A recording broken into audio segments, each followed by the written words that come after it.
नमस्कार मित्रांनो, मी आपला लाडका आवडता प्रकाश दासनूर आपल्या पुढे एक थोडक्यात अनेक मुद्दे मांडण्याचा प्रयत्न करत आहे. जास्त व्हिडिओ मोठा करण्याचा प्रयत्न करणार नाही, कारण बोलण्यासाठी खूप आहे पण वेळ कमी आहे.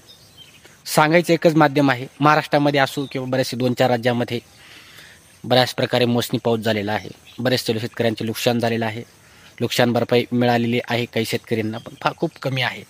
आणि मुंबईमध्ये आंदोलन पण चालू आहे कर्जमाफीसाठी, की कर्जमाफी झाली पाहिजे. तर बच्चूभाऊ यांचा बरेचशा मुद्दे आहेत की श्रावणबाळ,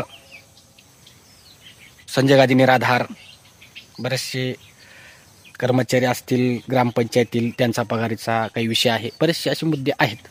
त्या मुद्द्यांवरती त्यांचा मोर्चा चालू आहे आणि त्याला बऱ्याचशा प्रकारे प्रतिसाद मिळत आहे आणि कर्जमाफी झालीच पाहिजे. सांगायचं एकच मुद्दे आहे. राजकारणी लोक असो की कर्मचारी असो की कुठल्याही गव्हर्नमेंट सर्वंट असेल, त्यांना सांगण्याचा एकच माझा प्रयत्न आहे की गरीब लोकांना छळणं कमी करा. कारण पंचायत समिती असो, तहसील कार्यालय असो, यांच्यामध्ये बरेचसे वयोवृद्ध असतील, अपंग असतील, विधवा असतील, या सगळे जर त्या ठिकाणी KYC जातात, बँकेत जातात, त्यातले कर्मचारी त्यांना कुठल्याही प्रकारची संपूर्ण माहिती सांगत नाहीत आणि त्याच्यामुळे 4-4, 5-5 महिने वाया जातात. खूप फिरणं होतं. 1500 रुपयासाठी 4-4 महिने फिरावं लागतात. खूप मोठी शोकांतिका आहे. कारण एवढं सगळं झाल्यानंतर DBT त्यांनी एक नवीन स्कीम चालू केली की DBT लिंकद्वारे आम्ही पैसे पाठवू डायरेक्ट थेट बँकेत. हे चांगली स्कीम आहे, याला आमचा प्रतिसाद आहे. परंतु दरवर्षी 12 महिन्यामध्ये जर 4-4, 5-5, 6-6 महिने KYCच्या नावाने जे पैसे असतात ते मिळतच नाही. काय कारण असेल बरं? यांच्याकडे निधी नाही का आहे, हा प्रश्न आहे. कारण 12 महिन्याचे जी पेन्शन असते ती प्रत्येकाला मिळालेली पाहिजे, परंतु 12 महिने कोणालाही मिळत नाही. ज्याला मिळाले असेल तर मला कमेंटमध्ये सांगा तुम्ही की मला 12 महिन्याची पूर्ण पेन्शन मिळते. KYCच्या नावाने जे 4 महिने वाया जातात, ज्यावेळेस KYC झाली त्या दिवसापासून पेन्शन चालू करतात आणि ते 4 महिन्यांचं करप्शन करून गव्हर्नमेंट त्यांच्याकडे पैसे ठेवून घेतात. खूप मोठी शोकांतिका आहे. सांगण्यासाठी खूप आहे पण सांगू शकत नाही. एखादा गव्हर्नमेंट आजारी असेल किंवा त्याच्या अनेक अडचणी आहेत, त्याला जर 6 महिने कामात तो चालणार नाही आणि तो घरी असला तर तो नंतर 6 महिन्यात चांगला होऊन आला तर त्याचा भरीव पेमेंट भेटतं. मग वयोवृद्ध, विधवा आणि अपंग या अशा लोकांना मागील पगार काय भेटणार नाही? 7-7 महिन्याचे पगार खाऊन जातात. माझ्या मुलीचे सुद्धा 7 महिन्याचे पगार दिलेले नाही. मी एवढा टमटम बोलतो आणि तिथं गेल्यावर अधिकारी सांगतात एवढेच पगार भेटतील, मागील पगार भेटणार नाही. हे डायरेक्ट स्पष्टपणे सांगतात ते. मग काय करणार आहे आपण?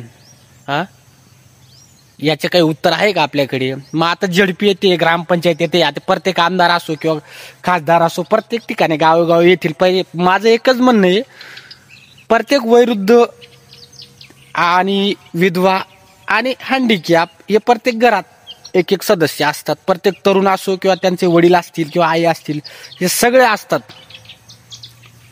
मग तुम्ही ज्या वेळेस राजकारणाचा प्रचार चालू असताना एखादा मंत्री असेल किंवा आपण ZP मध्ये आपण एक सदस्य आपण पंचायत समितीमध्ये निवडून देतो या कामासाठी, त्याला जॉब विचारायचा. हे असं का होत आणि का होत नाही?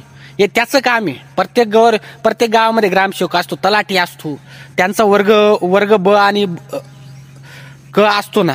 मग याचं दमवण्यापेक्षा गावातच सांगायचं ना की हा व्यक्ती हयात आहे की नाही, हे सगळं चौकशी करायचं काम त्यांच्याकडे दिलं पाहिजे आणि त्यांनी केलं पाहिजे. का दमवतात तुम्ही वयस्कर व्यक्तींना, हँडिकॅप लोकांना, विधवा बाईंना का दमवतात 4 चक्रा मारायला तहसील कार्यालयामध्ये? खूप मोठी शोकांतिका आहे.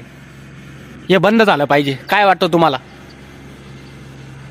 हो, काय सांगू तुम्हाला, असं जर वयस्कर व्यक्ती आणि जे गरजू आहे त्यांना जे आपल्याला दवाखान्यात जो खर्च लागतो त्याच्यासाठी पैसे लागतात आणि त्या पैशांमागे सुद्धा करप्शन करतात. अहो, लाज वाटली पाहिजे अशा करप्शन करण्यासाठी तुम्हाला.